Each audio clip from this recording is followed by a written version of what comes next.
Aspiring aimers welcome to major chemistry. આજનો આપણો question છે સિન્થેસિસ ઓફ પ્રોજેસ્ટ્રોન.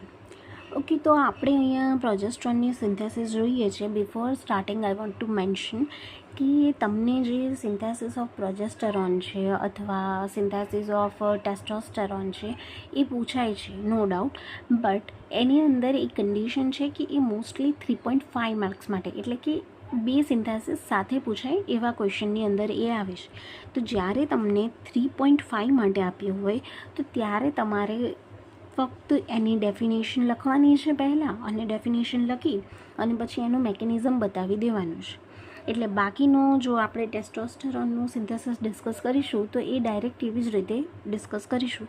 અહીંયા મેં પ્રોજેસ્ટેરોનમાં થોડી થિયરી એડ કરવાની ટ્રાય કરી છે કે જેથી એ 7 માર્ક્સમાં પૂછાઈ જાય તો તમારે કઈ રીતે લખવાનું છે તેનો તમને આઈડિયા આવી જાય. ઓકે, તો આપણે હવે સ્ટાર્ટ કરીએ. પહેલી સ્ટેટમેન્ટ અહીંયા મેં શું લખી છે કે પ્રોજેસ્ટેરોન છે એ એક ઇન્ડોજીનિયસ સ્ટીરોઇડ છે. હવે એન્ડોજીનિયસ એટલે શું?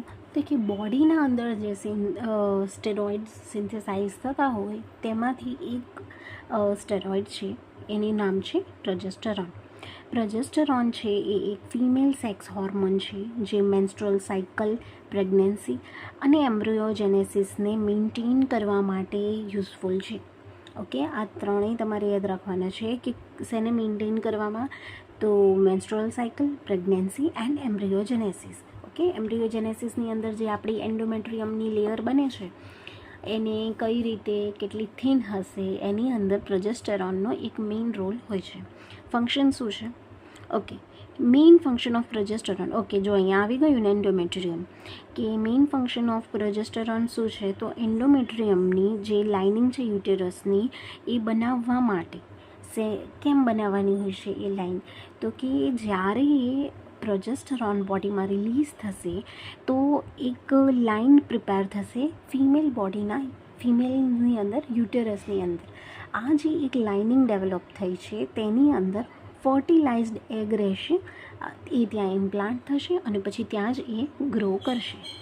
ઓકે, અને જ્યારે આ જે એન્ડોમેટ્રિયમની લાઇનિંગ છે એ બ્રેક થઈ જાય ત્યારે જ પીરિયડ્સનો ફ્લો જોવા મળે છે. ઓકે, સ્ટ્રક્ચર આપણે જોઈ લઈએ અહીંયા. તો આ છે આપણું પ્રોજેસ્ટેરોનનું સ્ટ્રક્ચર, જે તમારે ધ્યાન રાખવાનું છે કે અહીંયા 3 6 મેમ્બર્ડ રિંગ છે and the fourth one is 5 member ring attached with a COCH3. Also અહીંયા એક કાર્બોનાઇલ ગ્રુપ પણ છે. ઓકે, મેકેનિઝમની વાત કરીએ. હા, અહીંયા જો તમારી મેઇન જે જોવાનું છે ને એ આ હું મેકેનિઝમનું કહેતી હતી કે મેં આવી રીતે સ્ટેપ્સ બનાવ્યા છે કે એના જે સિન્થેસિસના પોઈન્ટ્સ છે એ તો બહુ નહોતા, બટ આપણે આવી રીતે સ્ટેપ 1 કરીને લખી શકીએ કે આને ઓક્સિડેશન ઓફ કોલેસ્ટેરોલ કહેવાશે. આની અંદર શું થાય છે તો કે ક્રોમિયમ ટ્રાયોક્સાઇડ સાથે જ્યારે આપણે કોલેસ્ટેરોલનું ઓક્સિડેશન કરાવીએ ત્યારે એ ઇન્ટરમીડિયેટ 1 બનાવે છે, જેનું આપણે ફર્ધર હાઇડ્રોજન સાયનાઇડ સાથે એસિટિક એનહાઇડ્રાઇડની હાજરીમાં જો રિએક્શન કરાવીએ તો એ આપણાને ઇન્ટરમીડિયેટ 2 આપે છે. ઓકે, આ ટાઈપનો મિનિંગ થયો. પછી એની તમારે અહીંયા રિએક્શન બતાવવાની છે કે આ રહ્યું મારી પાસે કોલેસ્ટેરોલ, એનું મેં ક્રોમિયમ ટ્રાયોક્સાઇડની સાથે રિએક્શન કરાવ્યું, ઓક્સિડેશન, અને પછી મને ઇન્ટરમીડિયેટ 1 મળી ગયું, અને પછી એની મેં ફર્ધર રિએક્શન કરાવી with hydrogen cyanide and acetic anhydride, તો મને ઇન્ટરમીડિયેટ 2 મળી ગયું. ઓકે, હવે અહીંયા સ્ટેપ 2ની વાત કરીએ તો સ્ટેપ 2માં આપણી પાસે ગ્રિગ્નાર્ડ રિએક્શન થાય છે. ગ્રિગ્નાર્ડ રિએક્શનની અંદર ઇન્ટરમીડિયેટ 2 છે એ કન્વર્ટ થાય છે ઇન્ટરમીડિયેટ 3ની અંદર ગ્રિગ્નાર્ડ રિએજન્ટ અને પાણીની હાજરીમાં.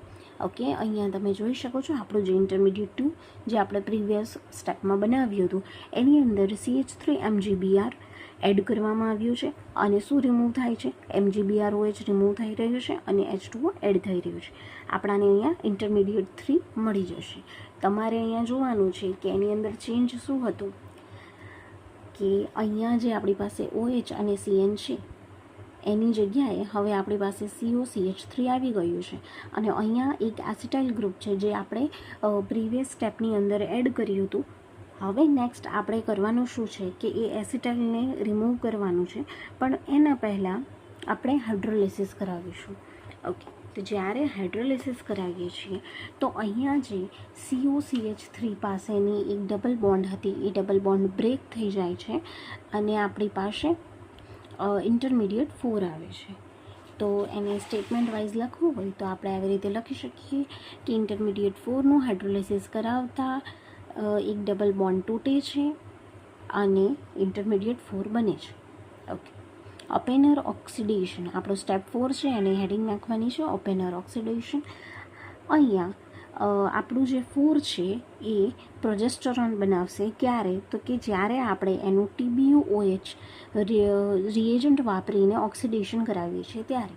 અહીંયા શું થશે? મેં કીધું ને પહેલાં જ કે એસિટાઇલ ગ્રુપને આપણે રિમૂવ કરવાનો છે, તો અહીંયા જે એસી છે એ રિમૂવ થઈ જાય છે અને આપણાને ડબલ બોન્ડ O મળી જાય છે. ઓકે, હોપ સો કે તમને પ્રોજેસ્ટરોનનું સિન્થેસિસ કઈ રીતે લખવાનું છે એ સમજમાં આવી ગયું હશે. See you in the next video. Okay, thank you.